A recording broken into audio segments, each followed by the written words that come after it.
and this talk will be given by Aine O'Toole from the University of Edinburgh.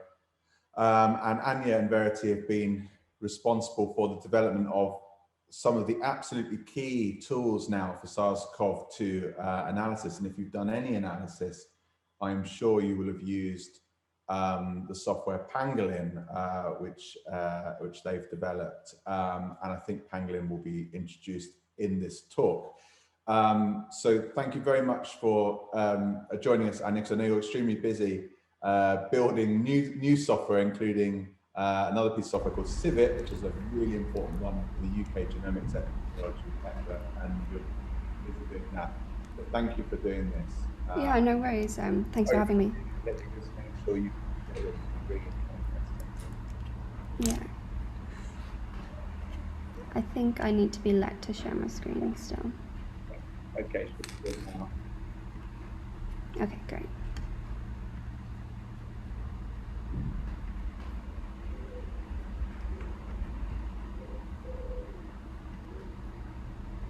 Okay. Just shout at me if anything goes wrong and you can't hear or see me. So, all right. Hi everyone. Thanks for having me on. So I'm going to bring it down now, leading on from Verity's talk to some practical phylogenetics of SARS-CoV-2 and describing how we've been using current genomic surveillance methods and phylogenetics in this pandemic. So, pathogen genomics gives us information about what's spreading within the community. You know, you've heard about this over the last 2 days now, of course. We're able to use it to detect things like novel imports. It may give us a clue, in addition to epi data, where those imports may have come from.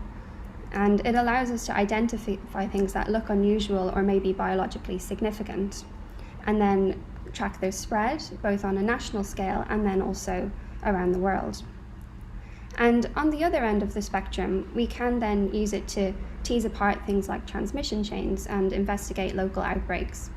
For instance, we've been routinely doing this in hospitals and care homes across Edinburgh, where I am right now. And if you sequence the virus as you go, you can analyze it, and this can provide information as the outbreak is occurring, which is the time frame that it's useful to public health. And this I'm sure you're aware of, but previously there were all of these strives towards doing this during the 2014 and 16 West African Ebola epidemic. There was almost 30,000 cases over the course of a 2-year period, but it wasn't really until the tail end of the epidemic that real-time genomics was up and running. And it was very, very useful at the time in stamping out these final chains of transmission. But really what you want to do is start sequencing early, which is exactly what happened for SARS-CoV-2. The first we heard of this outbreak was 27 cases of viral pneumonia reported in a wet market in Wuhan in December 2019. By the 1st of January, we identified it as a novel coronavirus, and the first whole genome sequence was shared online in January, which then set a precedent for the rest of the world for real-time sharing of data. And even these first few early sequences that were released were all very closely related, and this information alone allowed us to say that it was very likely one spillover event, and then by reconstructing the date of the most recent common ancestor, we can say the likely spillover event happened between November and December, most likely end of November.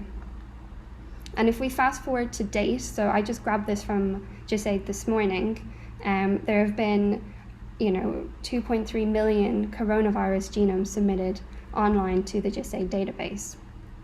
And this sort of data sharing ethos has continued throughout the entire pandemic. When we first started tracking B117 just at the end of last year, we saw that in general, most countries were closely following a media report of having this variant with upload to GISAID. And now this may be even more at this stage, because I think this slide is slightly out of date, but at the time I made this, there was 173 countries with sequences shared publicly online. So there's this real push for real-time data sharing over the last year or so, and that gives us an opportunity for the first time to really make public health decisions that are informed by genomics in the sort of real-time scale. And just, to introduce SARS-CoV-2, the terminology can be a bit confusing. Just to get us all on the same page, I'm sure you're all very aware, but just so that we're here, because there has been, interchangeable use of these words historically with SARS-CoV-2. So I'll start off with a little bit of nomenclature, because we have different terms that classify viruses at different levels or different resolutions. And even though we hear the term strain quite a lot, to clarify, we still technically only have one strain of SARS-CoV-2. To demonstrate why we're talking about just one, and just there is one SARS-CoV-2, I'll zoom out a little bit. And if we look on the genus level, here we can see beta coronaviruses. So in red, this little dot down here, we can see SARS-CoV-2. And if we zoom in to just the SARS and SARS-like coronaviruses, then, this is just zooming right in here, then we can see that there's still significant diversity. So there's long branches between SARS-CoV-1 and SARS-like viruses. And in red, we can still see that current pandemic. And you can see the closest related sequences. Again, this is a slightly outdated slide now, but some of the bat and pangolin virus sequences surrounding it. And if we zoom into just the current pandemic and its closest known sequence at the time, one of the closest, you can see that there's still this really long branch on the phylogenetic tree representing about 1,200 mutations. So really it's when we zoom in to just the pandemic sequences that we can finally begin to resolve the diversity within the pandemic. And actually this was something that early on was sort of a trap that people fell into, was using a bat sequence to root the phylogenetic tree for SARS-CoV-2, when really it's quite a distinct virus sequence, so is an inappropriate outgroup.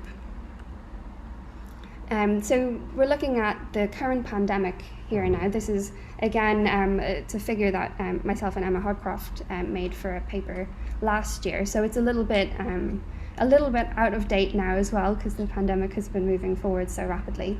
But it gives you an idea of how lineages and clades relate to each other. So lineages, you can see on the left, have this sort of hierarchical structure, and clades are these sort of larger groupings, larger blocks of diversity. So when we have this number of sequences, to try and get some useful information out of it, the first thing you need to do is to actually bin the diversity, this huge amount of, over 2 million sequences, diversity, into categories. And depending on what your question is, there are going to be different levels of groupings that you're going to want. So as I mentioned a second ago, clades are these broad stroke diversity patterns that are very useful for tracking trends over periods of years. They often have things like a minimum size and a minimum persistence criterion, and groups like GISAID and NextStrain have clade nomenclature systems. Lineages, or Pango lineages, they operate on a different scale. So you can have some very, very large lineages, and we do. B117 is almost 1 million sequences strong now at this stage, and some very small sequences with only a handful of, or some very small lineages with only a handful of sequences as part of them. And the actual nomenclature system, the Pango lineage system, was published early last year and set out a series of rules that would define what a lineage was. The aim of the lineage system is to capture the emerging edge of the pandemic, to stay up to date with how the pandemic is progressing. And so for these, we're interested in recent data that's still relevant to public health today. And lineages are identified as sort of clusters of sequences that exist within the diversity of SARS-CoV-2. They should be associated with an epidemiological event. So that could be something like an introduction into a novel geographic area with then, something like evidence of increased transmission, or even a series of biologically significant mutations, something like that. To sort of dig further into this hierarchical system, the system itself mimics the tree, and the ancestry of the virus is encoded in the lineage name. So B.1 is a sublineage of B, B.1.1 is a sublineage of B.1, and so on. But of course, the names would get rather long in that situation. So at a certain point, we add an alias to prevent the names becoming infinitely long, because trying to say B.1.1.1 and B.1.1.1.1 and trying to tell them apart would be pretty difficult. So C.1 is an alias of a sublineage of B.1.1.1. And we see this. So a recent, I suppose not necessarily that recent now, but P.1, which is now equivalent to the gamma variant, is actually an alias of B.1.1.28.1. So the parent lineage is B.1128. So we've been designating these lineages over the last, I suppose, year to 18 months now, and curating the global diversity of the SARS-CoV-2 tree. And we've got over 1,300 lineages designated. So you can see here that this is scaled by number of sequences on a log scale. But B117 is very big. There are some very large lineages and then some very small. So this sort of resolution is hopefully helpful for local and global genomic epidemiology.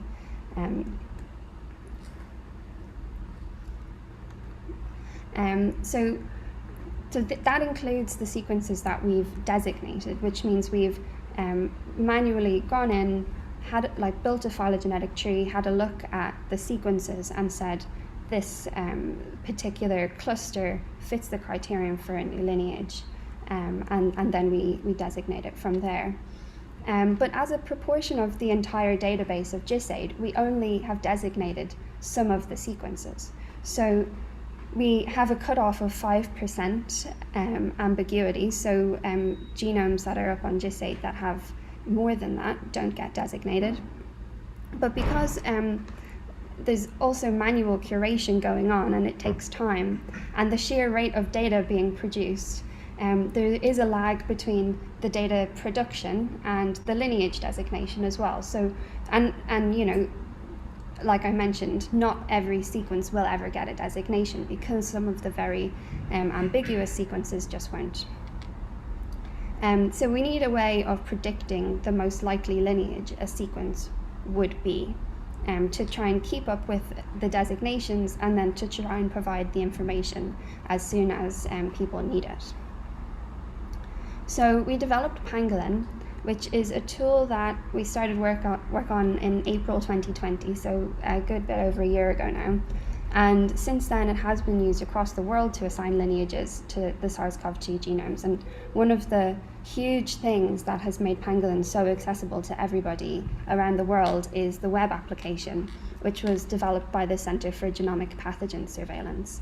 It has a really nice, straightforward drag-and-drop interface that lets you drag your multi-FASTA file that you've just had straight off the sequencing machine or whatever, and you can drag it in, and really quite quickly it displays downloadable results of what the lineage assignment is, and can link out to the COV Lineages website and also to MicroReact to try and dig a little bit more into the diversity surrounding your sequences.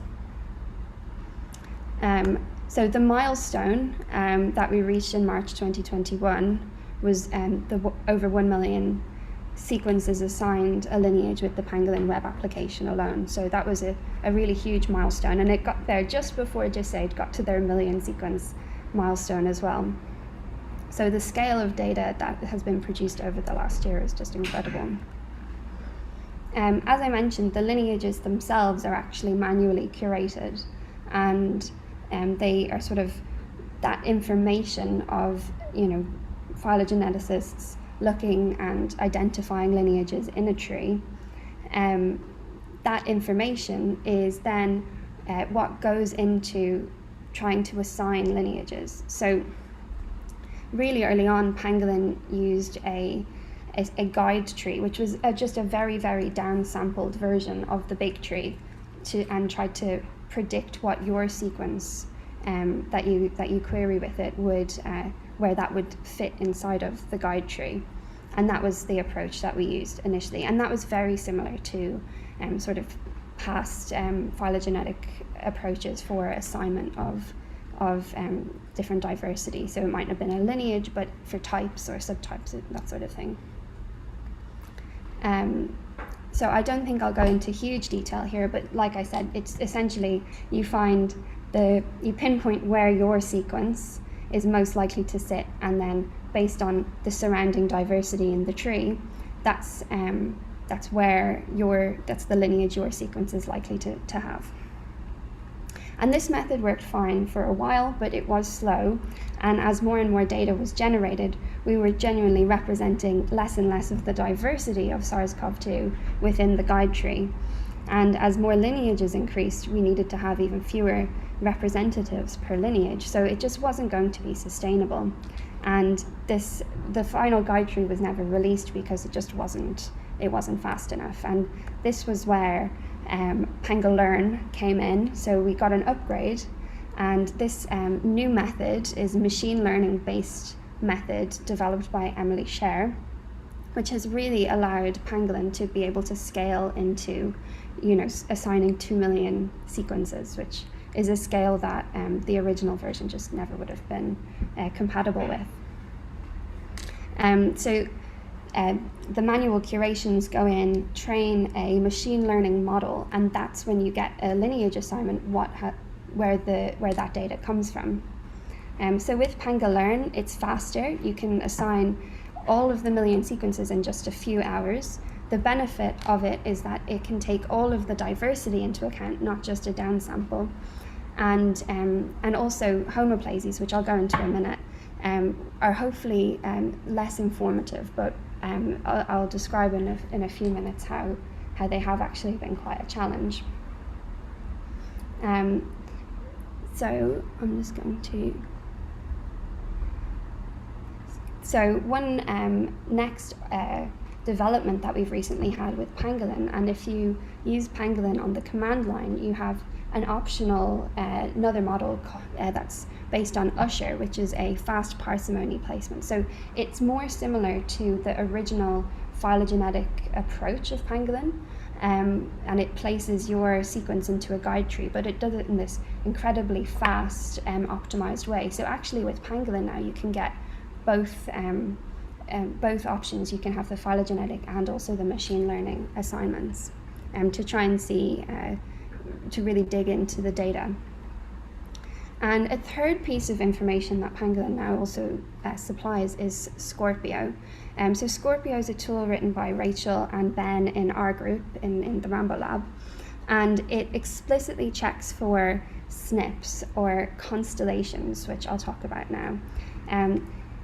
So rather than being concerned with ancestry, where lineages have ancestry encoded in the name, it deals with specific exact SNPs and calls constellations on a SARS-CoV-2 genome. So within Pangolin, certain lineages, like B117, like B1617.2, it's very important to pinpoint the exact thresholds of what we use to call these lineages because they have such public health impact.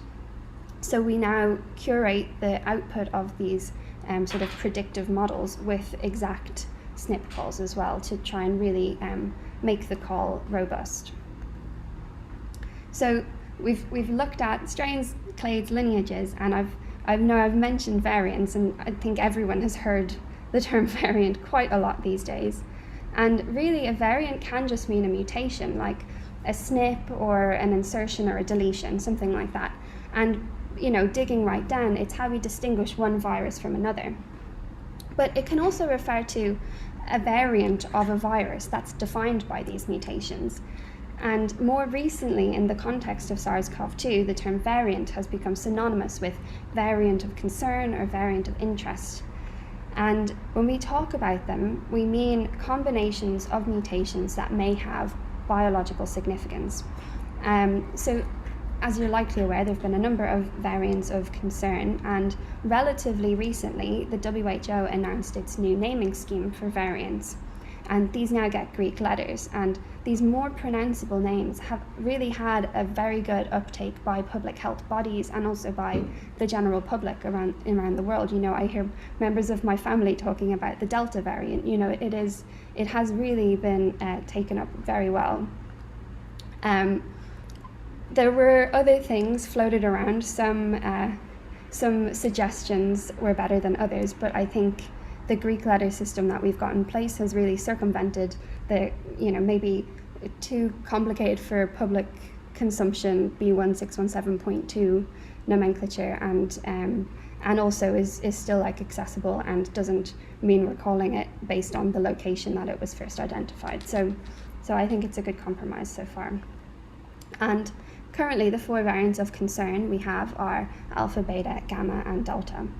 And just digging into Delta, which is the more recent one that everyone's talking about a little bit. So again, recently the WHO has described B1617.2 as a variant of concern, which corresponds to Delta, and has this set of constellation of mutations that defines it. We already have sublineages of Delta, or B1617.2. We've got AY.1, and I believe 3 now, actually. But one thing to keep in mind is that lineages are not necessarily equal to variants. So a variant that people are tracking would be B117 plus E484K, but not every instance of that is a distinct lineage. For example, if we look at, this is again a slightly outdated B117 tree, but if we look at the diversity here of B117, spike E484K actually arose about 25 times within B117 alone. So this is something that we see quite a lot in SARS-CoV-2 and are called homoplasies, where these mutations occur independently more than once across phylogeny. So this is, again, something that we see. One of the very early variants of SARS-CoV-2 was D614G, which we internally nicknamed Doug, and then the original ancestral variant was Douglas, as it was lacking the mutation. And very early on, it was associated with increased transmissibility and came about just prior to the large northern Italian outbreak last year. And indeed, we saw the global takeover of the Doug variant at the time. And when we looked at the actual phylogenetic tree, we saw that it had arisen multiple times, but it was one particular case that had spread around the world. And we see this again. A similar mutation came up in a lineage A23.1, which was, instead of 614, it was in the residue just before that 613. We have Q613H. So again, this is predicted to have similar effects, and again, a sort of converging potentially on a similar phenotype.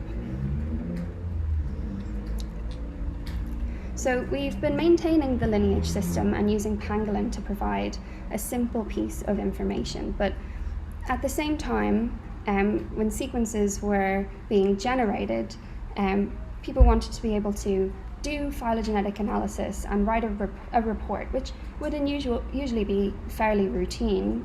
What is the lineage? How are these sequences related to each other? And as cases were in Edinburgh, we were working with the Royal Infirmary, and in particular with Rebecca, who is a researcher down at the hospital. And early on in 2020, when they wanted to get actual usable phylogenetic information out of their data, I was manually getting the sequences, building trees, running Pangolin on them, say, and writing a report on specific outbreaks. And trying to convey quite a lot of nuanced information in these reports, like how having a set of identical sequence doesn't prove transmission. But I was also doing this while trying to juggle other things like writing Pangolin. So the reports were not being made in real time, which wasn't ideal. And similarly, earlier last year as well, I did some analysis with our collaborator Placide, just very much summarizing what lineages were circulating in the DRC at the time. Built a tree, wrote a report, and really it's not trivial to do an analysis like this, because it, even though it's very specific pieces of information that you get out of it, it involves quite a lot of steps, like downloading from GISAID, putting in QC filters, downsampling, deduplicating, masking out some sites, doing an alignment, making the tree, and then running a whole bunch of things to try and estimate the bounds on numbers of introductions to the DRC. So it's a doable analysis, and I think something that is really feasible to do, but it was delayed because Placide had to wait for me to do it, which is not ideal. So that's not in real time, and if you're putting so much effort into generating the sequences as fast as possible, you want to be able to get the information out as quickly as possible too. So to make it as straightforward as possible to do this sort of analysis, myself and Verity, who you heard from just before, we've been working on a tool called CIVIT, or Cluster Investigation and Virus Epidemiology Tool. And it's quite a flexible tool that lets you pull out relevant bits of the diversity of SARS-CoV-2 and then tease apart relationships between a set of sequences. It generates a summary report with a range of different figure options that can then provide different pieces of information that might inform an outbreak. And in the last year, researchers across the UK have been running CIVIT routinely, and they've been able to do things like investigate local outbreaks. And because people are running it themselves, it means they can get access to the information as soon as the sequences are generated.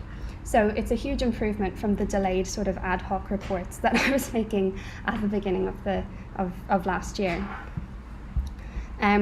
So this is CIVIT 2, which works from the phylogenetic tree that I described, but CIVIT 3 came out yesterday, so this is what Nick was talking about being a bit, it's all been a bit manic at the moment, but this describes CIVIT 2. Essentially, it's the same now with CIVIT 3, except rather than relying on having a phylogenetic tree background, we can work just from the SNPs, so all you need is the alignment and some associated metadata, whereas in this case, you need to have a large global phylogenetic tree.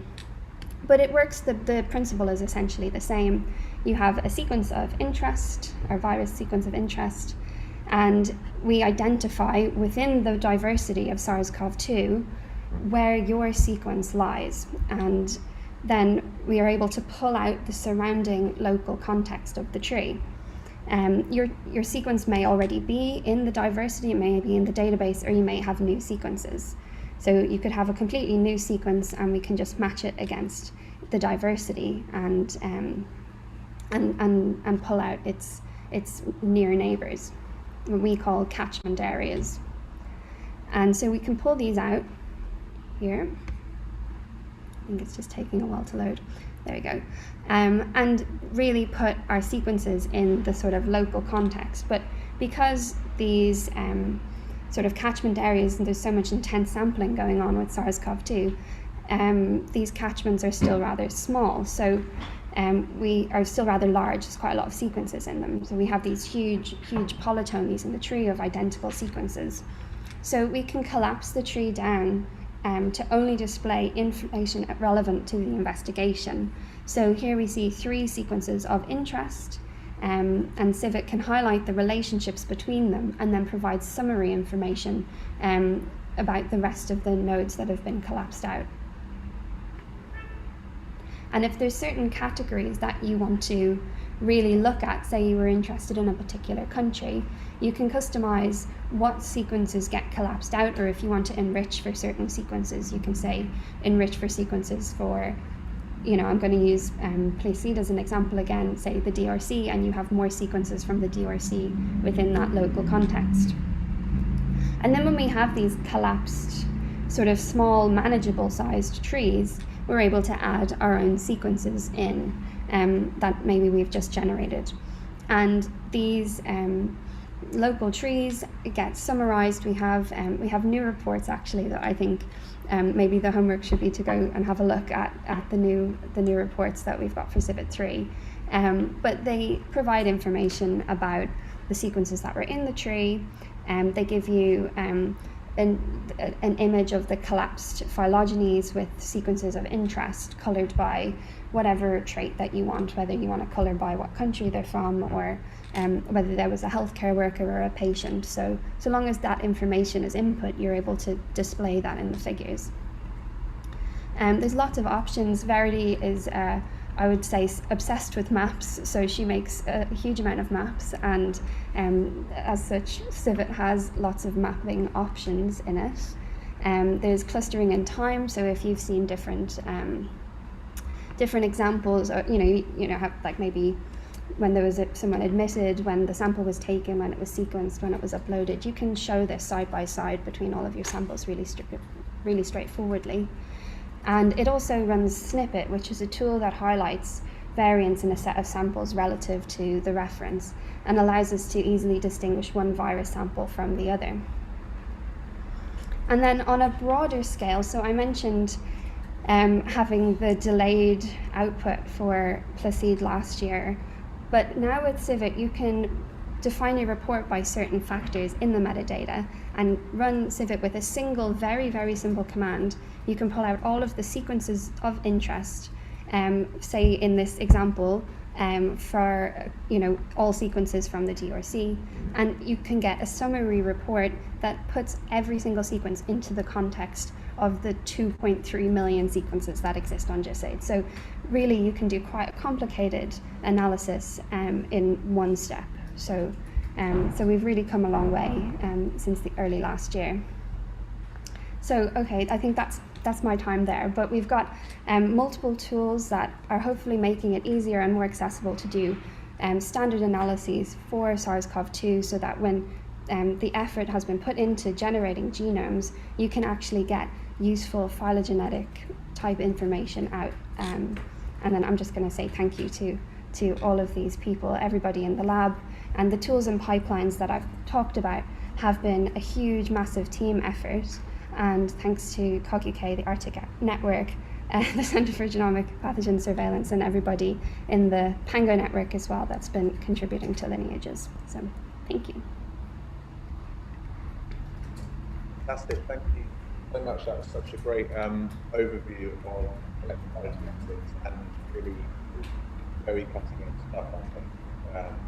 I think it's amazing tools that have been developed in such a short time, under also such pressure of actually having to deliver these results. And certainly we found the CIVIT tool that you talked about at the end incredibly useful for looking at outbreaks in the middle of hospital outbreaks, workplaces, what's going on in and I think the future. I might actually just steal the first question. I know that it will come up, and how can we make this CIVIT type idea available to kind of non-UK facilities? Is that in the plan? Nick, we can't hear you properly. Oh, okay. It's a bit echoey, but I can talk while if you yeah. So that is a great question, because it's something that's really, ever since we developed CIVIT, I've been really wanting to kind of bring it beyond the UK, because I think it could be very useful. It started out that it was, a convenience tool for the people down at the local hospital that I was working with, but it has had a really good uptake in the UK. And the last number of months, myself and Verity have been working on CIVIT 3.0, so it's now more flexible, which means we don't need the big global tree, which I think was a really you had to have access to, say, CLIMB or something like that to run a big global analysis on. But now CIVIT is not geared specifically towards the UK at all. It's even not necessarily SARS-CoV-2 specific. You could run it on any virus if you had a background data set of diversity that you wanted to contextualize. But I think the real uptake thing will be you need to have access to the background diversity on, which is currently up on GISAID. And we've been talking with the CGBS who did the Pangolin web app about trying to get some sort of graphical interface for CIVIT to make it more accessible, because currently it is a command line tool. But again, anyone can run it if they have a background data set, and particularly trying to tease apart the diversity in countries that have maybe not produced quite as many genomes is really useful, because it's a sort of normal scale of analysis. Like I use the DRC as an example. They have quite a few genomes, but you can summarize all of the diversity with one command. And I think you can do that so long as you have the background information. I think that's going to be the hurdle, is to try and get enough compute to handle a database of 2 million sequences. And so having an interface or having some sort of central place where people can analyze it, which is what we run in the UK, it's on CLIMB. I think that's the big thing. Another thing that I would say is that I've been quite occupied thinking about, when we run CIVIT in the UK, we're aware that we've got quite good sampling across the UK. So if you run CIVIT, you get the closest sequences, you get the sort of diversity around it. You can be fairly sure that it's representative of the diversity in the UK. Whereas if you then sort of try and adopt that outside of the UK, I think it's going to be more difficult to try and provide that nuanced context. So you may have your closest sequence, but it may be 20 mutations away, and there may be multiple steps in between that. So trying to give a little bit more context, maybe epidemiological context outside of the UK, is going to be the next step. So we're looking at maybe displaying case counts or summarizing, sequence counts over time for each for each country, that you can maybe, if you're interested in a particular country, you can display sort of summaries of epi data to try and again give information beyond just what's the closest set of sequences, just so that you have access to the nuanced information there. But yeah, no, that's really, I want CIVIT to go global, because I think it could be really useful. Yeah, and I'm also thinking one of the issues we've had in the past is redistribution of GISAID data has made life a bit trickier, because you can't just put that background stuff up on GitHub. But I am seeing now that a lot of countries are starting to move their data, or put their data also into the INSDC databases like GenBank and ENA. Yeah. Maybe that will help a bit in terms of being able to have a redistributable data set. Yeah, and I think, more long term, it's definitely the right move for people to, I understand the need to, you want to protect yourself from being scooped, essentially, and that's why it goes up on GISAID straight away. And I think it's been really great because it's enabled real-time sharing. But more long term, if you have published the paper where the sequences are sort of, not necessarily going to be scooped or whatever the issue is, putting them on GenBank or putting them on some sort of, completely open database is going to really help people to access data without worrying of the repercussions. My microphone's still problematic. I think it sounds a lot better now. I think maybe someone. Well, okay. Okay, all right, well, let's try and go through some of these questions. There's lots of discussion as well, which is really good to see in the chat. There were a couple of kind of related questions. One was about basically how to route a tree, and then from Marina, so what's the kind of best strategy for routing a tree? But there was also a question from Chika about including, I'm not quite sure exactly which part of the talk it was related to, but talking about outgroups. So could you just give us your view on basically tree routing and including outgroups when doing phylogenetic analysis? Yeah, so specifically for SARS-CoV-2, we have a sort of an easy time of it, actually, because we've got one of the early sequences from Wuhan. So we have what is almost certainly very similar to the immediate ancestor of the pandemic. So some, I know, next strain outgroups on a B lineage, or I think it's a 19A group. So there's the Wuhan 1, which is a B lineage, and there's Wuhan 4, which is an A lineage. So they only have a couple of SNPs in the difference between them. They're very, very similar genomes. So one of those, and they're the same length as well. So rooting on one of those sequences is best practice for the moment.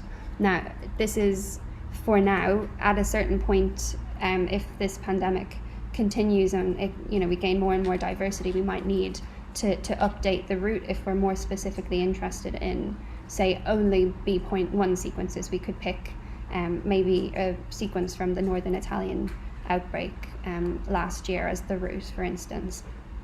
But at the moment, and even within CIVIT, we use Wuhan 4 as the outgroup by default. I think the issue with using, a bat sequence or something like that is there's so much diversity in those long branches that actually the placement internal to that is almost arbitrary, because you're focusing so much on these very long branches. So it's not necessarily an appropriate route because it's so far away from the current pandemic. But we are lucky because we can use one of the early sequences from Wuhan as an example, or there's an early sequence from Washington that can also be used as well. So those sequences are the route that I would recommend using. And to do any sort of alignment as well, the sort of practice that we use every day, I guess, is that we are using that reference sequence as a scaffold. So we're mapping against that reference rather than necessarily doing a full alignment. So it's a lot faster.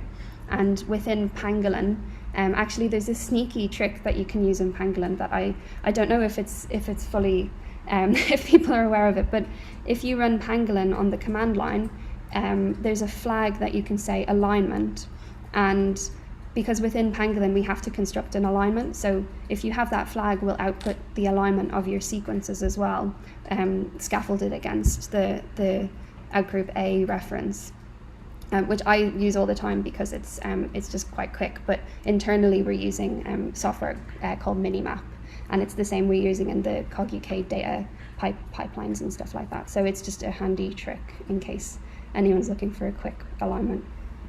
Mm-hmm. Excellent. Okay. So another question from Bill. Could you tell us a bit more about the Usher software? Bill says looks like a really helpful tool for putting sequences in global context, but is there any gotchas to be aware of there? So again, Usher is amazing. Angie and Yatish and the whole Usher team are they're really great, and they were the ones who suggested actually an Usher mode for Pangolin. And I think it's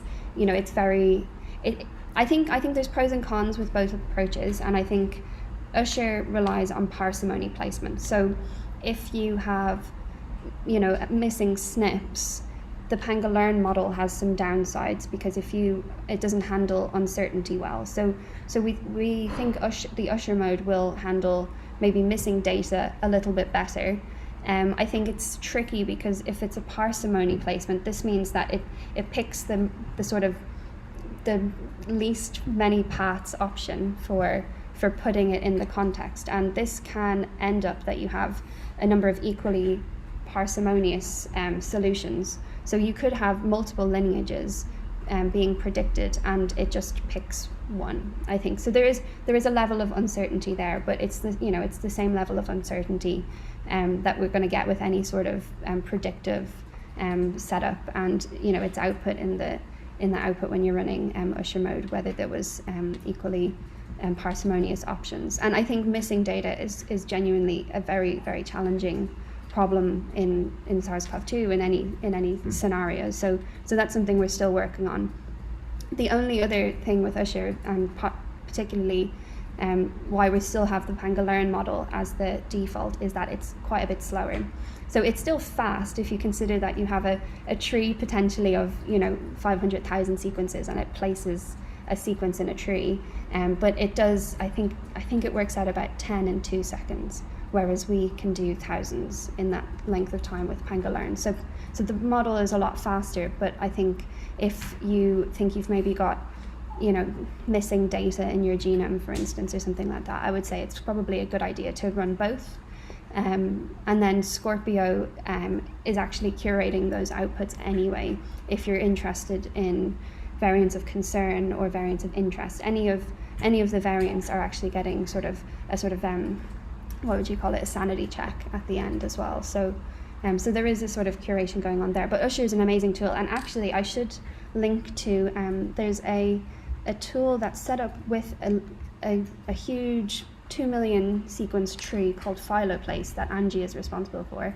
That is just brilliant. I'll send the link. It's a UCSC tool. It's called Phyloplase, and you can drag and drop either GIS8 IDs or your sequences, and it will highlight the context of them. Oh yeah, sorry, Phil has it there. Perfect, I've got it. But really, really great tool just for like a quick look at how your sequences fit into the global context. So. One last question, I think, and then we'll move on. And then I might have missed some questions, but maybe we can just look through the chat and answer any ones that I've missed. Why is alpha not Wuhan? Why are we calling it Wuhan still? If we're trying to reduce the geographical stigma, but we're still calling it Wuhan. So any thoughts about that? So I'm calling the exact sequence Wuhan. I'm not calling it's the actual sequence name is Wuhan /WH01/2020. So I'm not saying that lineage, that variant, just to be clear, I'm talking about one particular sequence, which is actually from Wuhan. So I'm not making any sort of generalization.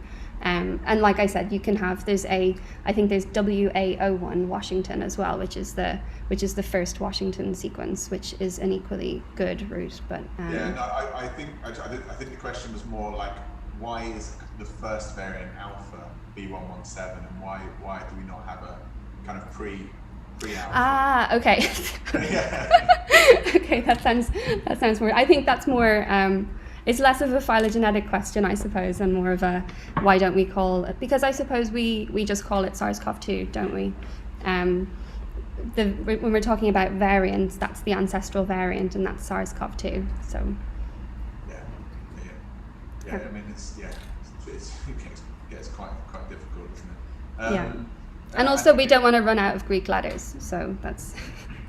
So that's the idea, isn't it? That alpha is the first sort of important variant of the type SARS-CoV-2, I suppose, is the way I think about it. So, I do think it is confusing that there isn't a letter for what came before alpha. So why does the B117 lineage have so many sequences? Why are there no sublineages of it? So currently, no, it doesn't have any sublineages. We held off for a while, actually, quite intentionally, because and we have reserved some sublineage names. So because it arose and we initially had some sublineages of B117, the alias will be Q.1, but we held off because of the massive media storm that we thought this would cause and massive confusion. And now that the WHO nomenclature system is in place, I think it's safe to do sublineages. And this is genuinely something that is on the to-do list to do, but B117 is 1 million sequences strong now at this stage. So it's going to take myself and Chris, who's been hired to also do sublineage designations, quite a long time to actually get sublineages out of B117. But if there are sublineages that people would like to suggest, we're happy to take them on board now, and the alias will be Q.123, because that was at the time. But we held off because of we thought that it would cause more confusion than good at the time. But now I think it's safe to do that, and it's just something that we haven't quite had time to do yet. So.